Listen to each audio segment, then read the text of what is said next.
Você acorda com alguém dentro da sua casa, alguém desconhecido, um homem estranho. Isso te colocaria em pânico, né?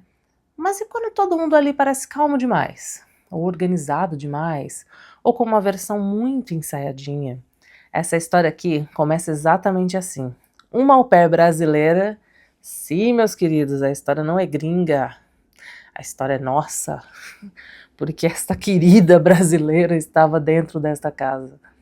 Uma au pair brasileira, um homem morto a tiros, uma esposa esfaqueada no quarto e um marido desesperado dizendo que tudo foi uma invasão violenta. E por muito tempo parecia exatamente isso. Até que não parecia mais. Olá, bem-vindos ao meu canal de True Crime, eu sou a Vanessa Greco e aqui a gente mergulha em histórias reais, crimes misteriosos e discute o bastidor do comportamento humano. Toda semana tem 2 vídeos novos para você e se você curte esse tipo de conteúdo, já deixa aqui o seu like, se inscreve e aciona o sininho para não perder nenhum vídeo. Também pode clicar no botão de hypar o vídeo se ele aparecer para você, ajuda muito a entregar o vídeo para outras pessoas. Me segue lá no Instagram, onde eu compartilho quando tem vídeo novo e outras curiosidades sobre o mundo do True Crime. Mais uma coisa, agora terei dias de relatos sobrenaturais no canal, então se você tem uma boa história na família, premonição, lenda urbana, algo que aconteceu e nunca soube explicar, manda para o e-mail relatosdagreco@gmail.com. Bom, agulha na mão, respira fundo e vem comigo até o último ponto.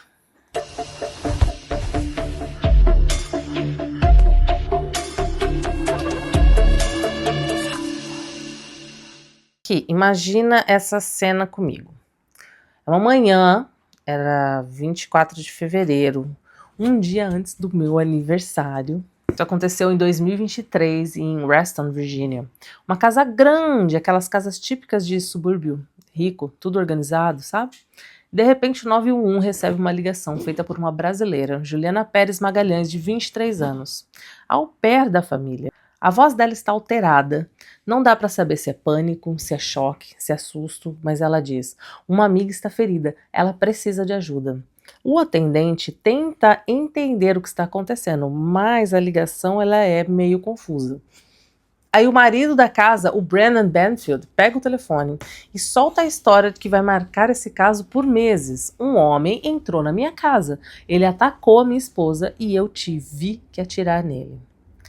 A polícia chegou rápido, e a cena que eles encontraram é absurda. Tão absurda que os policiais veteranos disseram depois que nunca tinham visto algo tão perturbador. Logo na entrada, eles encontraram Joseph Ryan, um homem na casa dos 30 anos, baleado no chão. Ainda vivo, mas ele já estava morrendo. Mais adiante, no quarto do casal, está Christine Banfield, 37 anos, enfermeira, esposa do Brandon, mãe de uma criança pequena. A Christine está caída no chão com múltiplas facadas na parte superior do corpo. A casa está silenciosa, não tem sinais de luta espalhados pelo corredor, não tem móveis quebrados, não tem porta arrombada. Mas ali estão 2 adultos à beira da morte e um deles já sem vida. E uma au pair brasileira é totalmente em choque. Segundo o Brandon e a Juliana, a história é a seguinte: o Joseph teria entrado na casa armado com uma faca. Teriam ouvido barulhos e o Brandon teria visto o Joseph atacando a Christine.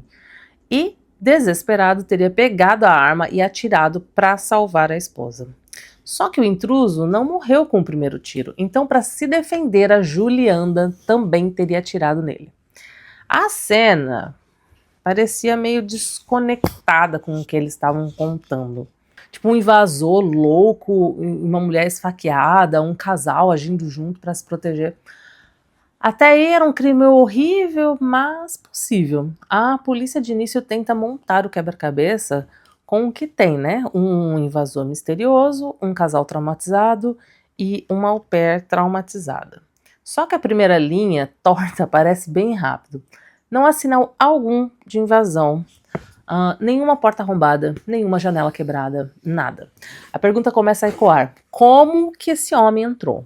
E aí a outra coisa também que não bate: se a Christine estivesse sendo atacada por um invasor, como é que o corpo dela estava ordenado, quase posicionado, sem indicativos de luta pela vida? E se o Joseph atacou a Christine, por que que ele estava baleado em outro cômodo? Só que Até esse momento da história, ninguém imagina o tamanho do abismo escondido por trás dessa manhã.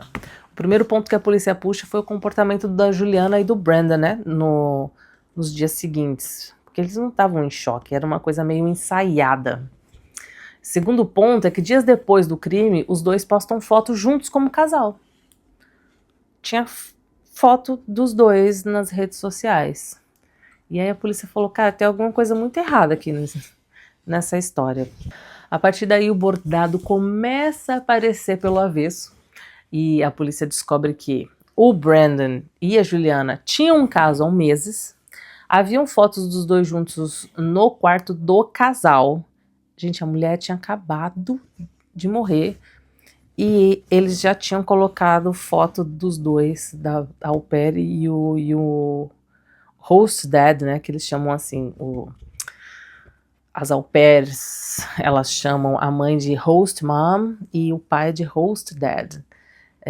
Cara, esse caso repercutiu muito aqui, porque eu tô num grupo de au pairs aqui dos Estados Unidos, porque eu tenho uma ONG que eu criei para financiar o intercâmbio de au pair para algumas meninas das comunidades do Brasil, em São Paulo, mais especificamente em São Paulo. Então eu entrei, né, nesses grupos de au pair porque eu queria estar por dentro, inclusive, do que estava acontecendo aqui.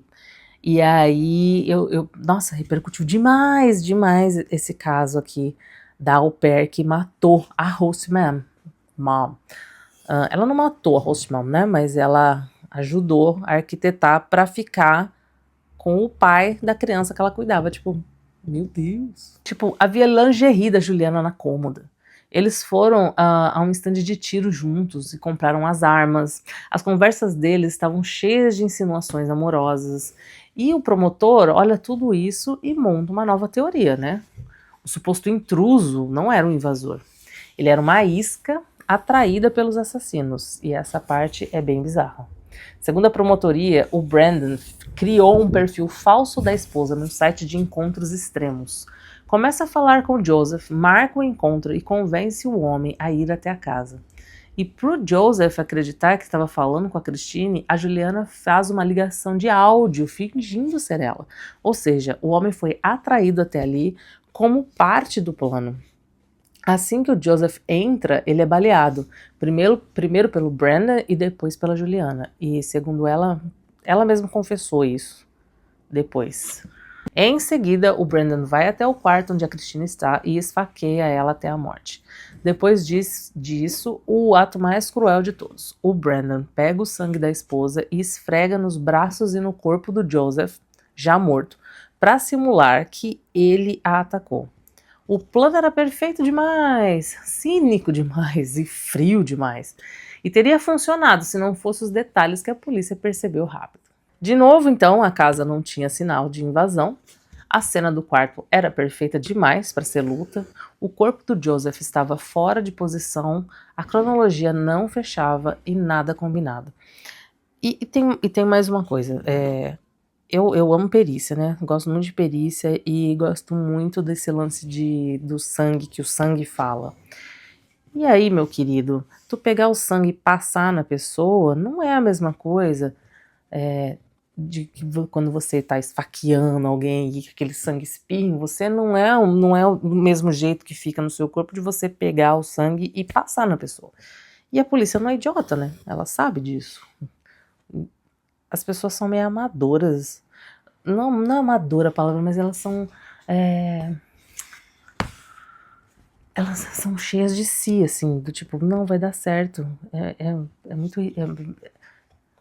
muito infantil, chega a ser infantil, sabe? É como se a pessoa visse isso num filme que deu certo e acha que na vida real vai acontecer também. É muito infantil. Eu não entendo essas pessoas cometer crime, gente. Em outubro de 2023, a Juliana foi presa e em 2024 ela aceita um acordo.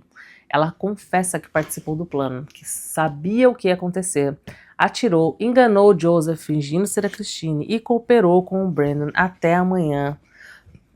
aquela manhã, né, que ela foi pra lá da polícia. É isso, né? O amor, ele dura só até as portas da prisão se fecharem. Agora ela vai servir como testemunha e pode pegar até 10 anos. Porque aqui tem isso, né? Tem esses acordos que você faz e aí diminui muito a sua pena. Então ela pode pegar até 10 anos, significa que ela pode pegar 2 anos de cadeia por ter matado um cara e por ter participado de um assassinato, né? Porque ela foi cúmplice, totalmente cúmplice desse assassinato. Esse caso mexe comigo porque é uma junção de tudo que dá errado dentro de uma casa, né? Manipulação, dependência emocional, solidão, jogo de poder e um homem capaz de destruir todo mundo ao redor para ter o que quer. A Christine era uma mãe, esposa, enfermeira, uma mulher comum que nunca imaginou que a maior ameaça da vida dela estava dormindo na cama, do lado dela. E o Joseph, um homem vulnerável, enganado de propósito, usado como peça descartável num plano doentio. E no meio disso tudo, uma jovem brasileira perdida num romance com um homem perigoso demais. E assim, não coloco ela também muito como vítima, né? Porque não era bobinha, era uma mulher já, ela tinha 26 anos. Eu entendo que os homens podem te manipular, mas pô, não, né? Uma outra consideração importante a fazer é que esse homem, ele não só matou a esposa dele, como ele queria destruir a imagem dela. Porque ele alegava, e ele não confessou, tá? Até hoje ele não confessa. Mas o que ele alega é que a mulher dele estava levando um profissional não, uma outra pessoa para fazer sexo selvagem dentro da própria casa onde estava a filha dele. Ele queria acabar com a imagem dessa mulher, ele queria destruir essa mulher 2 vezes. Eu não entendo por que tipo, não quer mais, quer ficar com a pé, tá tudo certo, você se apaixonou por outra pessoa, termina. Termina e vai viver a sua vida. Não precisa matar a esposa por causa disso e acabar ainda com a imagem dela. E tem o lance dessa menina também, porque au pair, tá tudo certo se apaixonar pelo cara, tá tudo certo eles se apaixonarem, sabe? Acontece. Agora, ela podia ter falado, ok, nos apaixonamos, agora vamos resolver, né? Então você vai, termina aí o seu relacionamento, e aí a gente vai fazer a coisa certa, a gente sai daqui. Era essa atitude que a gente espera, e não bom, assassinato acho que é a última coisa que a gente espera, né? Agora eu quero saber de você. Em que momento você acha que a Juliana deixou de ser manipulada e passou a ser cúmplice? Se você curtiu esse vídeo, não esquece de curtir, comentar aqui embaixo o que você achou do caso, e me contar se você já conhecia essa história da au pair brasileira. E é isso, a história de hoje chegou ao último ponto, mas ainda temos muita linha pela frente. Respira fundo e até o próximo.